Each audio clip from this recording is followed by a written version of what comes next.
হয়েছে বাংলা নববর্ষ।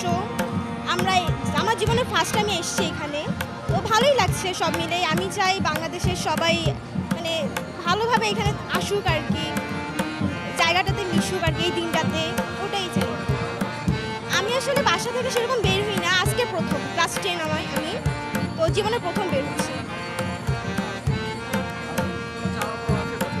যাওয়া ইচ্ছা আছে, ফ্রেন্ডসদের সাথে ভালোভাবে ঘুরবো, মিশবো, একটু খাওয়া দাওয়া করে দেন বাসায় চলে যাবো।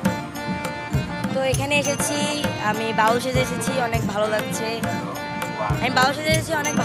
এখানে চারিপাশে যে বাংলার গ্রামীণ পরিবেশ ফুটে উঠেছে, তো অনেক ভালো লাগছে এবং অনেক অনেক আয়োজন করা হচ্ছে, উৎসবে সাজার জন্য এসেছি।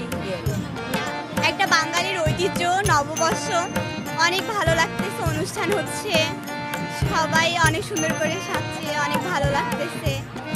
এটাই, এটা বাঙালির প্রথম বছর শুরু হয় আজকের দিন। হ্যাঁ, অনেক অনুষ্ঠান দেখতে পাচ্ছি, অনেক ভালো লাগছে, অনেক কিছু শিখতে পারলাম, অনেক ভালো লাগছে। মহিপুর ব্রিজে ঘুরতে যেতে যাচ্ছি, আর অনেক জায়গায় ঘোরার প্ল্যান আছে যেটা আমরা জানি না এখন। আজকে বাংলা পঞ্জিকার মাসের প্রথম দিন, পহেলা নববর্ষ, পহেলা বৈশাখ। এই দিনটি বাঙালি জাতির অত্যন্ত আবেগময় এবং অত্যন্ত জাঁকজমকপূর্ণ এবং আনন্দঘন পরিবেশের মধ্য দিয়ে উদযাপন করে থাকে।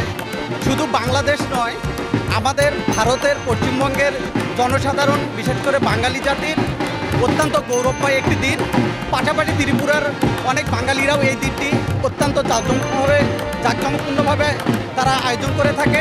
এর ধারাবাহিকতায় আমি বাঙালি জাতি হিসাবে এই বাংলা নববর্ষের প্রথম দিনটি অত্যন্ত সুন্দরভাবে সকলে পালন করুক এবং আগামী বাংলাদেশ যেন অত্যন্ত সুন্দর, সমৃদ্ধ এবং শোষণ বঞ্চিত একটি সুন্দর বাংলাদেশ হিসাবে গড়ে উঠুক, এই প্রত্যাশা রাখছি।